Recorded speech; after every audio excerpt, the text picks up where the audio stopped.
Hi, ఎలా ఉన్నారు? మామిడికాయ తురుము పచ్చడి నిలవ ఉండేలా ఎలా ప్రిపేర్ చేసుకోవాలో ఈ వీడియోలో మీకు చూపిస్తానండి. చాలామందికి ఆవకాయ అంటే ఇష్టం ఉంటుంది, వేసుకుంటే పడదని చెప్పేసి వేసుకోరు. బట్ ఈ మామిడికాయ తురుము పచ్చడి అందరూ వేసుకోవచ్చండి. చాలా టేస్టీగా పుల్లగా ఎలా ప్రిపేర్ చేసుకోవాలో ఈ వీడియోలో చూపిస్తానండి. ఇడ్లీ, అట్టు, రైస్ దీంట్లోకైనా చాలా టేస్టీగా ఉంటుందండి. అయితే ఈ పచ్చడిని ఎలా ప్రిపేర్ చేసుకోవాలో చూసేద్దామా?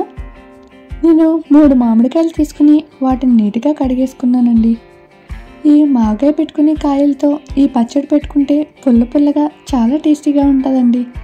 ఈ మామిడికాయలకి పైన తొక్క తీసేసుకుని ఇలా తురుముకుని పచ్చడి పెట్టుకుంటే ఆ పులుపంతా మామిడికాయలోకి దిగి చాలా టేస్టీగా ఉంటుందండి. మీరు చిన్నగా ముక్కలు కోసుకుంటే కనుక దానిపైన తొక్కను ఉంచేసుకుని చిన్నగా ముక్కలు కోసుకునైనా ఈ ప్రాసెస్ ఫాలో అవుతూ పచ్చడిని ప్రిపేర్ చేసుకోవచ్చండి. ఇలా తురుముకోవడం వల్ల తినేటప్పుడు ముక్కలు తగిలి చాలా టేస్టీగా ఉంటుందండి. మిక్సీ జార్లో మాత్రం మిక్సీ పట్టుకోకండి. ఇప్పుడు మనకి ఎంత తురుము వచ్చిందో ఈ కప్పు కొలతలతో కొలుచుకుని చూసుకుందాం. ఈ కప్పులో యాడ్ చేసుకుని నొక్కకుండా ఇలా కొలుచుకుంటే నాకు 2 కప్పుల తురుము వచ్చిందండి. ఈ 2 కప్పుల తురుముకి మనం కొలతల్లో ఎలా వేసుకోవాలో మీకు ఈ వీడియోలో చూపిస్తానండి. మీరు ఎక్కువగా ప్రిపేర్ చేసుకుంటే కనుక చూసుకుని కాస్త క్వాంటిటీని పెంచుకుని ప్రిపేర్ చేసుకోండి. ఇప్పుడు స్టవ్ ఆన్ చేసుకుని పాన్ పెట్టుకుని దానిలోకి 1 టేబుల్ స్పూన్ మెంతులు, 2 టేబుల్ స్పూన్ ఆవాల్ని యాడ్ చేసుకోవాలండి. వెంటనే మీడియం ఫ్లేమ్లో పెట్టుకుని ఈ ఆవాల్ని మెంతుల్ని దోరగా వేగనివ్వాలండి. అటు ఇటు కలుపుకుంటూ కాస్త వేగిన తర్వాత స్టవ్ ఆఫ్ చేసేసుకోవాలండి. ఎక్కువ ఆవు పిండి లేకుండా చేస్తున్నాం కాబట్టి ఈ పచ్చడి వేడి చేయదు, చాలా టేస్టీగా కూడా ఉంటుందండి. మీరు ఈ ప్రాసెస్ ఫాలో అవుతూ ఇలా పచ్చడి పెట్టుకుని తింటే వేడి చేయకుండా ఉంటుందండి. ఇప్పుడు ఈ ఆవాల్ని మెంతుల్ని ఈ గుంటలో యాడ్ చేసేసుకుని మెత్తగా పొడి చేసేసుకోవాలండి. మిక్సీ జార్లో వేస్తే కాస్త ఇబ్బందిగా నలగదు కాబట్టి తక్కువ క్వాంటిటీ కాబట్టి నేను ఇలాగా ఈ శనగకాయల గుంటలో వేసేసుకుని మెత్తగా పొడి చేసేసుకున్నానండి. ఇప్పుడు అదే పాన్ని మళ్ళీ స్టవ్ ఆన్ చేసుకుని స్టవ్ మీద పెట్టుకుని దానిలోకి 1 కప్పు పావు నూనె యాడ్ చేసుకోండి. మీరు తీసుకునే నూనె నువ్వుల నూనెనా కానీ లేదంటే వేరుశనగ నూనెనా వేసుకుంటే ఈ పచ్చడి టేస్ట్ చాలా బాగుంటుందండి. దీనిలోకి 1 టేబుల్ స్పూన్ జీలకర్ర, 1 టేబుల్ స్పూన్ ఆవాలు, 1 టేబుల్ స్పూన్ శనగపప్పు, 1/2 టేబుల్ స్పూన్ మెంతుల్ని యాడ్ చేసుకుని అవి కాస్త ఫ్రై అయిన తర్వాత ఒక 2 ఎండుమిర్చిని ఇలా ముక్కలుగా కట్ చేసుకుని వాటిని కూడా యాడ్ చేసుకుని ఈ పోపుల్ని బాగా వేగనివ్వాలండి. 4-5 వెల్లుల్లి రెమ్మలు తీసుకుని ఇలా కచ్చాపచ్చాగా చితిపేసుకుని వాటిని కూడా యాడ్ చేసుకోండి. ఈ పోపులన్నీ బాగా వేగాలండి.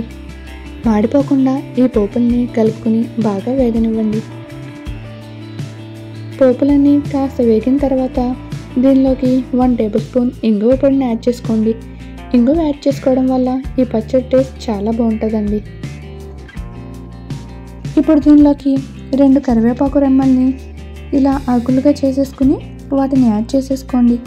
కరివేపాకు వేసిన తర్వాత మూత పెట్టేసేయండి, లేదంటే ఆయిల్ అంతా పైకి చెదిరిపోతుంది. ఇలా కరివేపాకు కాస్త ఫ్రై అయిన తర్వాత స్టవ్ ఆఫ్ చేసేసుకోవాలండి. కరివేపాకు బాగా వేగితేనే మనకి పచ్చడి ఎక్కువ రోజులు నిల్వ ఉంటుందండి. కరివేపాకు ఇలా క్రిస్పీగా ఫ్రై అయిన తర్వాత స్టవ్ ఆఫ్ చేసేసుకుని బాగా చల్లారనివ్వాలండి ఈ పోపుని. ఈ పోపులు బాగా చల్లారిన తర్వాత దీనిలోకి కొద్దిగా సాల్ట్ని యాడ్ చేసుకోండి. మనం 2 కప్పుల మామిడి తురుముని తీసుకున్నాం కాబట్టి 1/2 కప్పు కారాన్ని యాడ్ చేసుకోండి. 1 కప్పుకి 1/2 కప్పు కారం అయితే కరెక్ట్గా సరిపోతుందండి. కారం బాగా కలిపేసుకున్న తర్వాత మనం పొడి చేసి ఉంచుకున్న మెంతులు, ఆవాల పొడిని కూడా దీనిలో యాడ్ చేసేసుకోండి. ఇవన్నీ ఆయిల్లో ఉండలు లేకుండా బాగా కలుపుకోవాలండి. ఇవన్నీ బాగా కలిసిన తర్వాత దీనిలోకి మనం తీసుకున్న 2 కప్పుల మామిడి తురుముని యాడ్ చేసేసుకోవాలండి. ఈ మామిడి తురుముకి ఈ ఉప్పు, కారం, ఆవు పిండి బాగా కలిసే వరకు ఇలా బాగా కలుపుకోవాలండి. ఇలా కలుపుకున్న తర్వాత ఇంకోసారి టేస్ట్ చేసి కొద్దిగా ఉప్పు, కారం పడితే కనుక యాడ్ చేసుకోండి. నాకు కొద్దిగా ఉప్పు పడ్డది, కొద్దిగా ఉప్పు యాడ్ చేసుకున్నాను. చూస్తుంటేనే నోరు ఊరుతుంది కదా. వేడివేడిగా ఇడ్లీలోకైనా అట్టిలోకైనా ఈ పచ్చడి చాలా టేస్టీగా ఉందండి. మీరు ఈ పచ్చడిని చాలా త్వరగా చాలా ఈజీగా ప్రిపేర్ చేసుకోవచ్చు. అదేవిధంగా చాలా రోజులు కూడా నిల్వ ఉంచుకోవచ్చండి. అయితే ఈ టేస్టీ అయిన ఈ పచ్చడిని మీరు కూడా ఇంట్లో ప్రిపేర్ చేసుకోండి. వేడివేడి అన్నంలోకి కాస్త ఈ పచ్చడి వేసుకుని కొద్దిగా నెయ్యి యాడ్ చేసుకుని తింటే ఉందండి, ఆహా, ఆ టేస్ట్ చాలా బాగుందండి. మీకు కూడా పులుపు ఇష్టమైతే ఈ మామిడికాయ తురుము పచ్చడిని ట్రై చేయండి. ఈ పచ్చడిని మా ఇంట్లో ఎక్కువ మా నాన్న ప్రిపేర్ చేస్తూ ఉండేదండి. ఈ చాలా టేస్టీగా ఉండే పచ్చడిని మనం ఎందుకు మిస్ అవుతామని నేను కూడా ట్రై చేశాను. మీరు కూడా తప్పకుండా ట్రై చేసి ఎలా వచ్చిందో కామెంట్ చేయండి. Thank you so much for watching.